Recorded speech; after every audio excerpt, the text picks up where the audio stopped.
Surely our modern material progress has come at the expense of an unsustainable ravaging of our planet's finite resources, right? The story of stuff can't be a happy environmental ending. Can it?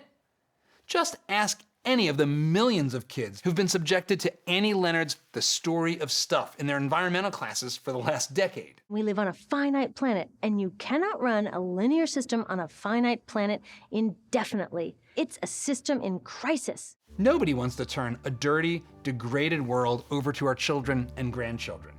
And we can see that waste has come with our wealth. Up to 40% of all food in America ends up wasted. We all buy stuff we turn out to not like or use and fill our trash cans every week. We should embrace our responsibility as stewards of the natural world. Our unique ingenuity has given humanity total domination over life on Earth. If we don't take care of the planet, nobody else will. And if you listen to the voices promoted in our media, you would think we're doing the worst possible job. Climate change is ravaging the planet. Environmental pollution contributed to the deaths of about 9 million people. We could start seeing worsening food shortages and wildfires and a mass die-off of coral reefs. Are they right? Is humanity like a bunch of bros who went on a bender in Vegas and trashed the place? We f***ed up. The headlines say we are. We've trashed the land, air, the rivers, and the seas. And then there's climate change. Extreme weather events are on the rise. The coral reefs are vanishing. The sea levels are rising fast. Biodiversity is collapsing as humanity's growth causes a sixth great extinction event, the Anthropocene extinction. It's only a matter of time until Mother Nature rebalances and wipes humanity from the earth. In the face of all this, how could anyone want to have kids? We've surely reached the tipping point, haven't we? Maybe that broken Malthusian clock is finally about to be right on time. And this time, it really is a crisis, a world-ending catastrophe in the making, escape from which may already be impossible. That is a really scary story, and one that's been heard millions of times from prominent politicians, academics, and activists. The survival of our civilization is at stake, and it sounds dire, but it is dire. But 3 degrees of global warming would be catastrophic. We're going to pass the point of no return within the next 8 to 10 years. Our kids are bombarded by it, starting in kindergarten. All things will die. The human race will have fallen to any number of calamities: war, pollution, global warming. So it's no wonder that 84% of 16 to 25-year-olds are worried about the climate crisis. 45% said that their feelings about climate change negatively affected their daily life and functioning. Is it any wonder young could-be parents are skittish? A 20-year-old teacher in Brooklyn told Business Insider, "I would be raising them in a world that is essentially dying," which is kind of hard to grapple with emotionally. Again, she is not alone.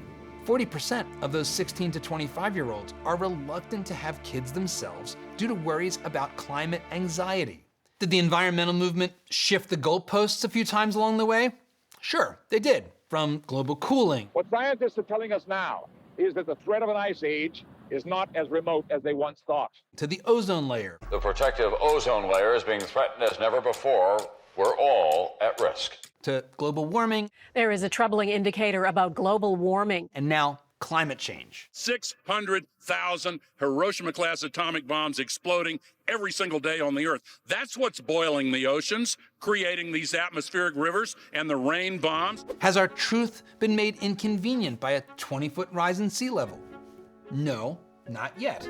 Celebrities and former presidents can still buy beachfront properties and get them fully insured. But that's science, you say. Observe, hypothesize, test, review, and revise. The problem is that most of that big story is just plain wrong. Climate change? Climate change. Give me climate change. Some of it are truths exaggerated past the breaking point. Others are flat-out fabrications. The overall takeaway that our world is going to get worse for people and the rest of life on Earth is not supported by even the most mainstream scientists. Our world is not going to end. Whew. Now I feel better. It's going to keep getting better, as long as we don't kill ourselves in a nuclear war, that is. Philosopher of science Karl Popper introduced an important test to any scientific hypothesis. Can it be falsified?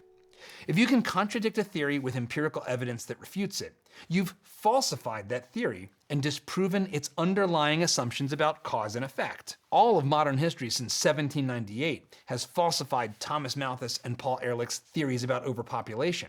He falsified his research. But what about today's climate crisis claims, including those of Ehrlich and his ilk? Here's a few falsifying facts to consider.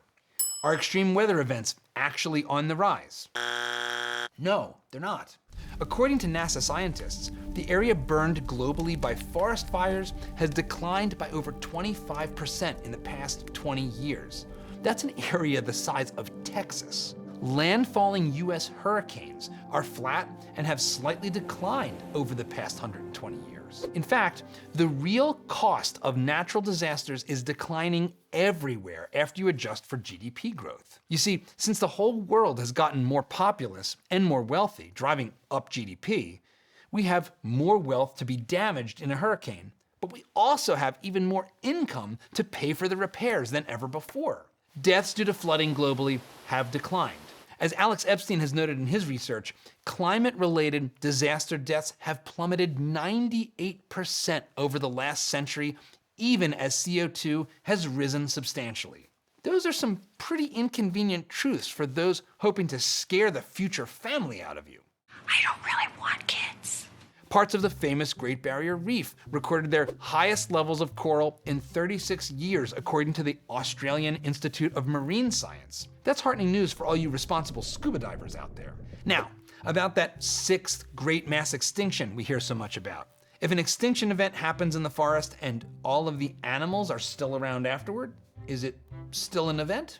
To be considered a mass extinction event, over 90% of your species have to be going extinct or on the verge of extinction. Just 6% are. Here's the real problem. If you really do care about our environment. I care. I care a lot. Fear-mongering climate crisis rhetoric has crowded out the fact that conservationists and animal advocates have made enormous progress on protecting endangered species and habitats. Thanks to that work and our material progress, the truth is that our kids' future is not a dying world, but one brimming with diverse and expanding life. Life, finds a way. It's also a world getting substantially greener. According to NASA, increased carbon dioxide in the atmosphere has led to substantial plant growth over the past 35 years. As the NASA study notes, the greening represents an increase in leaves on plants and trees equivalent to the area of 2 times the continental United States. 2 times the US in additional greening on all of Earth's surface. This is amazing, but it really shouldn't be that surprising. If you remembered one thing from 9th grade biology, it's gotta be that CO2 is essential plant food. But Brondo's got what plants crave. It's got electrolytes. Do you still think we're heading towards a crisis that should stop your family line in its tracks? Maybe you're holding out for that mythical tipping point pundits and activists love to trot out in the name of inducing political urgency for their favorite new policies. They say the Green New Deal is too expensive. You tell me the alternative. We're investing more than $50 billion. We have to get to 100% renewable energy. Well, if we aren't already in a climate hell, there's little reason to think we will tip into one because carbon emissions have likely already peaked globally. In the most advanced economies like here in the US, the UK, and elsewhere, carbon emissions peaked over a decade ago. How is that possible, you might ask? Well, one thing is the shift from coal to dramatically cleaner natural gas, but also things like the iPhone. Think about it. All of this has been replaced by this small slate of metal and glass. This is truly amazing. A portable television studio. We really are doing more with less every year, including less people. If there's a tipping point to worry about, it's not CO2. It's our global population decline. Most demographers are revising their estimates downward. Some project the global population to plummet to 6 billion people by 2100. The full gravity of this will It is not well understood, but will become a severe issue in the next few decades. Unlike 75 years of future global weather, demographics are a much more straightforward thing to forecast. China can't start producing new 30-year-olds, for example. Nobody can.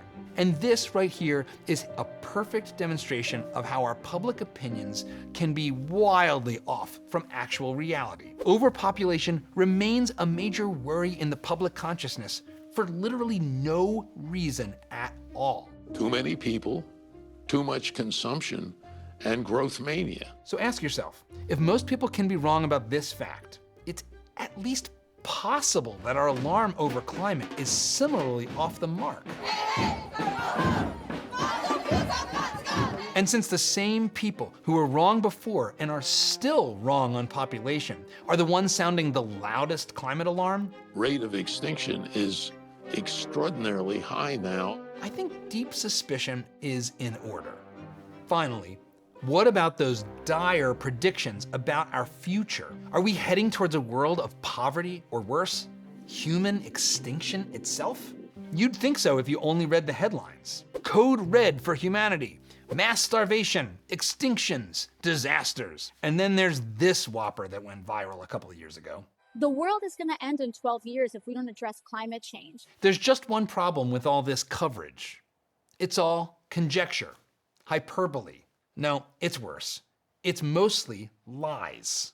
You sit on a throne of lies. And you don't need to stray from the mainstream sources of climate research to debunk this dystopian tale. The Intergovernmental Panel on Climate Change, or IPCC, is the world's leading curator of climate research. And catastrophe is not at the heart of its underlying research, the Physical Science Basis Report. Now, these IPCC projections are just that, projections. They're computer-based guesses about the path of our entire society over the next 75 years. And here's the thing, we can't use computer models to predict the outcome of the Super Bowl. Any given Sunday, the worst team can beat the best. That's football, guys. Yet there are trillions of variables and individual human choices involved in these climate models, never mind the insane, complex, fluid dynamics of global weather. So skepticism is in order big time, even if the actual research is broadly positive, which it kinda is. You can't find the words extinct or extinction anywhere in its 2,400 pages. You can't find crisis either. Collapse? Nope. Disaster? Nada. Download it for yourself and give it a try. Real scientists don't use this kind of bombastic, emotionally charged language. But that's not the most important part of the story. What is this?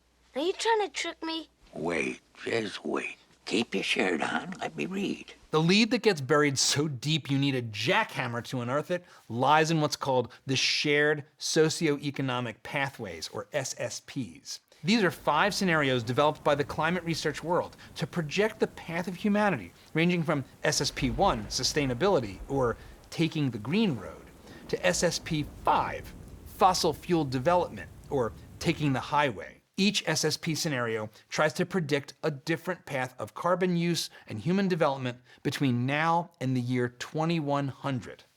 Now, are you ready to have your mind blown? None of these scenarios predict doom. None of them. Take a look. In all 5 scenarios, income per person on Earth is higher in 2100 than it is today. Consider the lowest growth scenario, SSP3, regional rivalry, or a rocky road as they call it. Rocky Road? It imagines a world of resurgent nationalism and regional conflicts where investments in education and technological development decline, and a low international priority for addressing environmental concerns. Humanity is only 2 times richer in this scenario. And if we take the high carbon highway to a hotter planet, SSP5, well, humanity is 10 times wealthier in 2100. We're also much more capable of mastering whatever climate-related challenges come our way as a result. Yes! Look what I have created! Yes, the climate is changing, and human activity contributes to that change. But there is no crisis. Catastrophe doesn't await. There is no extinction we need to rebel against. And you unequivocally do not need to be afraid for your future or forego the joys of building a big family in the name of saving the planet. That's not me talking. That's the underlying research of the world's leading scientists and experts. Why then do so many people believe the opposite? What is going on here? Why are young activists defacing precious art and gluing themselves to all sorts of things while they burn baby carriages if the leading climate science models project a wealthier world in their worst case scenarios? Why? Why? The reason is that too many of our most influential people at the commanding heights of our culture have embraced the romantic religion of 18th century French philosopher Jean-Jacques Rousseau. In this pseudo-biblical story, life on Earth existed in a delicate, harmonious balance. Primitive people lived lives of simple, peaceful plenty and tranquility, equality, and self-sufficiency. Our impacts on the rest of life on Earth were little more than those of other animals who, again, we coexisted with in harmony. That is, of course, until the great Satans of modern civilization, industrialization, colonialization, and capitalism ruined everything. Having eaten from that forbidden fruit, we fell from grace and have been a plague on Mother Earth ever since. Every impact we leave on this planet is an immoral act of desecration. Our only hope to cleanse this original sin is to eliminate every human impact. Today, we are the asteroid that's causing many, many species to go extinct. This is the narrative of the noble savage, the idyllic indigenous peoples. It's the plot of countless movies, from Avatar to Dances with Wolves to Planet of the Apes. For the leading lights of climate alarmism, the collapse of human civilization isn't a future to fear, but a goal to embrace. Consider how biologist David M. Graeber describes his shared philosophy with leading environmentalist Bill McKibben. McKibben is a biocentrist, and so am I. We are not interested in the utility of a particular species or free-flowing river or ecosystem to mankind. They have intrinsic value, more value to me than another human body, or a billion of them. Human happiness, and certainly human fecundity, are not as important as a wild and healthy planet. Until such time as Homo sapiens should decide to rejoin nature, some of us can only hope for the right virus to come along. Think. Or consider Paul Ehrlich himself, who wrote about cheap, carbon-free nuclear energy in 1975. Giving society cheap, abundant energy at this point would be the moral equivalent of giving an idiot child a machine gun. With cheap, abundant energy, the attempt clearly would be made to pave, develop, industrialize, and exploit every last bit of the planet. We need to reject this dangerous dogma, first and foremost, because it is false. Pure fiction. It's false. No way. It's a total fabrication. Look, I don't believe this anti-human perspective is a majority view among environmentalists or young people. This is a minority fringe, but it is an influential one, and its views inform the entire framework of our discussion. Humanity's survival on this planet has never been a story of balance with a benevolent Mother Nature. The animal kingdom is brutal, defined by predators and prey. Mass extinctions have marked Earth for millions of years. Just ask the dinosaurs. And most human history is filled with huddled masses whose lives were scarred and shortened by struggle. We were all natives made restless by the death of our children, routine famine, and constant conflict. This romantic view of the natural world has always been a fantasy, a naturalistic fallacy, an unjustified dream of Jean-Jacques Rousseau. Snap out of it! As author Alex Epstein writes, humanity has thrived by mastering the wild potential of an otherwise harsh and inhospitable world that's trying to kill us at every turn. And every living creature leaves an impact. What makes us unique is our ability to cooperate and innovate. Our desire to live long and prosper in a beautiful environment has produced a world with 8 billion people living better than ever that's also cleaner and literally greener than it was 100 years ago. This is the real story of the past 2 centuries. It's a story of creative triumph. Creativity is human nature. It is good. And there's no better way to embrace our creative nature than to create life itself.